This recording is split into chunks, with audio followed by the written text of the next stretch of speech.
Καθώς τα θεσμικά όργανα σε ολόκληρο τον κόσμο πασχίζουν να θεσπίσουν μέτρα για την τεχνολογία, τα κράτη-μέλη της Ευρωπαϊκής Ένωσης έχουν εκδώσει τον πρώτο νόμο παγκοσμίως για τη ρύθμιση της τεχνητής νοημοσύνης. Πρόκειται για ένα πρωτοποριακό νομοθέτημα με το οποίο καθιερώνεται το πρώτο ολοκληρωμένο σύνολο κανόνων για την τεχνητή νοημοσύνη. Πάμε να δούμε όμως στην πράξη τι σημαίνει αυτό και πώς και αν μπορεί να εφαρμοστεί στην χώρα μας. Μαζί μας λοιπόν στο στούντιο έχουμε τον κύριο Παναγιώτη Γκλαβίνη, κοσμήτορας της Νομικής Σχολής του Αριστοτελείου Πανεπιστημίου Θεσσαλονίκης, και την κυρία Ελευθερία Παπαδημητρίου, ερευνήτρια. Να σας καλημερίσω και τους δύο. Καλώς ορίσατε στο στούντιο της Δημοτικής Τηλεόρασης Θεσσαλονίκης. Κύριε Γκλαβίνη, να ξεκινήσω από εσάς. Μπορεί να εφαρμοστεί αυτό και στην χώρα μας? Προσφάτως ξεκίνησαν να μπαίνουν κάποιοι κανόνες και κάποια πλαίσια. Να σας πω, καλή σας μέρα καταρχήν. Σήμερα είναι μια πάρα πολύ σημαντική μέρα για την Ευρώπη. Διεξάγεται ψηφοφορία σε όλες τις χώρες μέλη της Ευρωπαϊκής Ένωσης. Έχουμε στο παρελθόν, στο άμεσο παρελθόν, κακές εμπειρίες από επιρροές που ασκούνται στο εκλογικό σώμα προκειμένου να ψηφίσει με τον ένα ή με τον άλλο τρόπο, και πίσω από αυτό βρίσκεται η τεχνητή νοημοσύνη. Πριν λίγες μέρες κάναμε ένα πολύ πετυχημένο συνέδριο στη νομική σχολή με το Euronews για το αν κινδυνεύει η ευρωπαϊκή δημοκρατία από την τεχνητή νοημοσύνη. Ξέρετε, το δίκαιο, και σας ευχαριστούμε πολύ που μας καλέσατε, έχει δύο λόγους για να ενδιαφέρεται για την τεχνητή νοημοσύνη. Το πρώτο είναι, το αναφέρατε, η ρύθμιση. Δηλαδή, κατά πόσον μπορεί να περιορίσει τις καταχρηστικές δράσεις που με βάση την τεχνητή νοημοσύνη μπορεί να έχουν ανεπιθύμητα αποτελέσματα. Το δεύτερο είναι πώς μπορεί ο ίδιος ο νομικός της πράξης, αυτός που παράγει δίκαιο, αυτός που ερμηνεύει δίκαιο και που εφαρμόζει το δίκαιο, να χρησιμοποιήσει την τεχνητή νοημοσύνη προκειμένου να είναι πιο αποτελεσματικός και πιο δίκαιος. Λοιπόν, για το πρώτο μπορεί να σας μιλήσει η κυρία Παπαδημητρίου, η οποία γνωρίζει πάρα πολύ καλά το θέμα, είναι ειδικευμένη σε αυτό, επιστημονική συνεργάτης μας στη Νομική Σχολή του Αριστοτελείου Πανεπιστημίου. Για το δεύτερο, εγώ θα πω ότι η Νομική Σχολή δεν μπορούσε να μείνει αδιάφορη απέναντι στο φαινόμενο αυτό. Έχουμε ιδρύσει ένα εργαστήριο ψηφιακού μετασχηματισμού και τεχνητής νοημοσύνης στη Νομική Σχολή του Απιθύτα και ερευνούμε αυτά ακριβώς τα ζητήματα.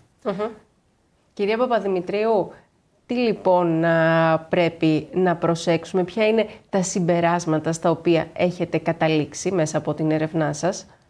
Καλημέρα σας και από εμένα. Σας ευχαριστούμε θερμά για την τιμητική πρόσκληση.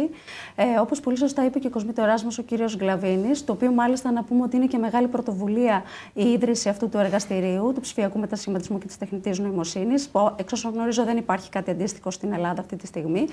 Η τεχνητή νοημοσύνη, όπως προείπατε και εσείς, με το Γενικό Κανονισμό Τεχνητής Νοημοσύνης που ψηφίστηκε, σχεδόν ακόμα δεν έχει έχει δημοσιοποιηθεί, ας πούμε, στην επίσημη του μορφή. Είναι πάρα πολύ καινούριος.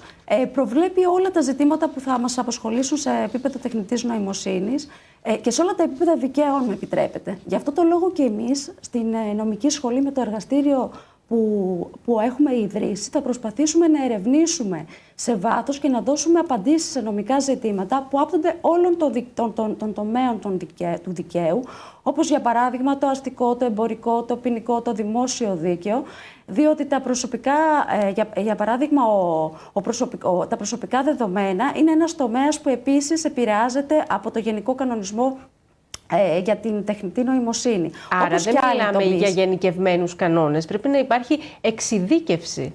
Υπάρχει ένα γενικό πλαίσιο, είναι ένας κανόνας πλαίσιο ο κανονισμός για τεχνητή νοημοσύνη. Από εκεί και πέρα θα πρέπει να εξειδικευτεί με την εφαρμογή του και μέσω της ερμηνείας που εμείς θα επιτύχουμε και οι νομικοί και οι εφαρμοστές του δικαίου και οι δικαστές μας. Όχι μόνο σε εθνικό επίπεδο, αλλά και σε ενωσιακό. Ακριβώς λοιπόν εμείς αυτή τη δουλειά ερχόμαστε να κάνουμε το εργαστήριο και μέσω της ίδρυσης και ενός think tank που θα ανακοινωθεί τις επόμενες μέρες από τον κύριο Κοσμήτορα, θα προσπαθήσουμε να προσεγγίσουμε όλους αυτούς τους κινδύνους από την τεχνητή νοημοσύνη σε κάθε επίπεδο του, σε κάθε τομέα δικαίου.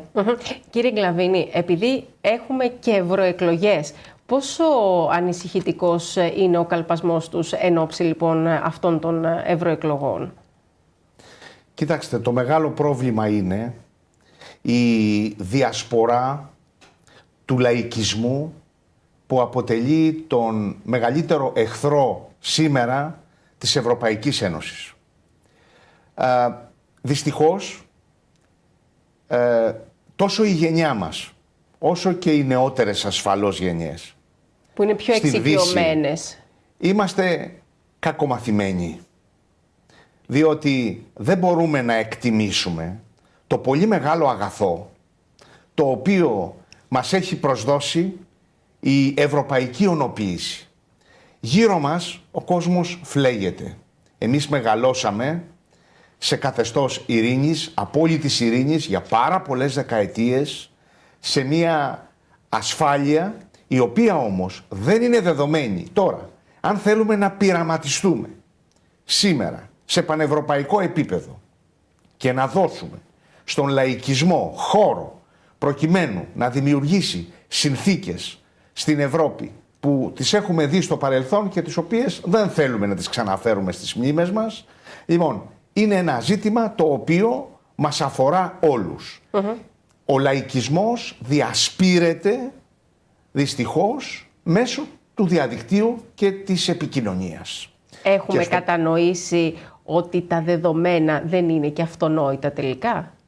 Έτσι τουλάχιστον όπως το τοποθετήσατε. Πολύ σωστά το είπατε. Δεν είναι καθόλου αυτονόητο εάν κοιτάξουμε τριγύρω μας τι συμβαίνει στον κόσμο αυτή τη στιγμή, ότι έχουμε πάρα πολλές δεκαετίες ειρήνης στην Ευρώπη.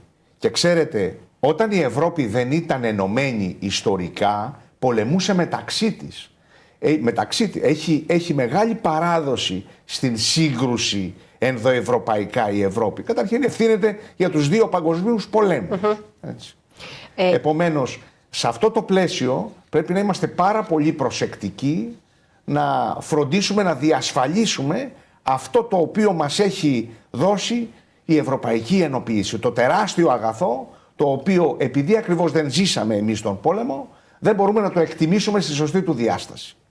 Και βεβαίως υπάρχουν κίνδυνοι, τεράστιοι κίνδυνοι, από την διασπορά του λαϊκισμού, διότι από την άλλη μεριά, ξέρετε, ενημερωμένος πολίτης σημαίνει σωστός πολίτης, που μπορεί να ψηφίσει σωστά, που μπορεί να συμπεριφερθεί σωστά, στο πλαίσιο ενός δημοκρατικού πολιτεύματος. Από εκεί και πέρα, σε αυτό κατατείνει η υπερπληροφόρηση, την οποία θα πρέπει να προσέχουμε πώς την προσλαμβάνουμε. Κυρία Παπαδημητρίου, τελικά θα μπορέσουμε να προστατεύσουμε τους πολίτες από όλο αυτό, ή θα μας πάρει πολύ χρόνο, όπως συνήθως γίνεται? Νομίζω ότι δεν είναι κάτι το οποίο θα προσπαθήσουμε να κάνουμε. Νομίζω ήδη έχουμε τα εργαλεία να προσαρμοστούμε στα νέα δεδομένα.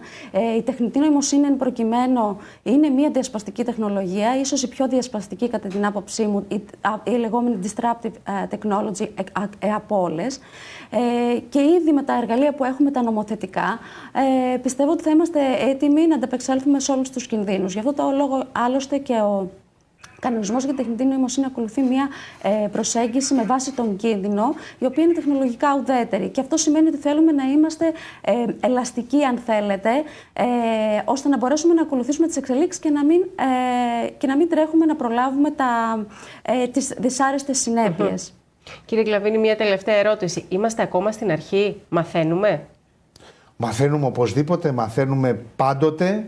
Το ζήτημα είναι πώς θα περάσουμε από την μηχανή που μαθαίνει και την οποία εμείς θέλουμε να ρυθμίσουμε, στη μηχανή που σκέπτεται ανεξάρτητα από εμάς. Αυτό είναι η τεχνητή νοημοσύνη και η προστιθέμενη αξία την οποία φέρνει η τεχνητή νοημοσύνη στο γεγονός ότι κάποια στιγμή θα μπορεί να σκέφτεται ανεξαρτήτως ημών. Λοιπόν, το δώσατε όσο πιο απλά και κατανοητά γίνεται με αυτή σας την τοποθέτηση.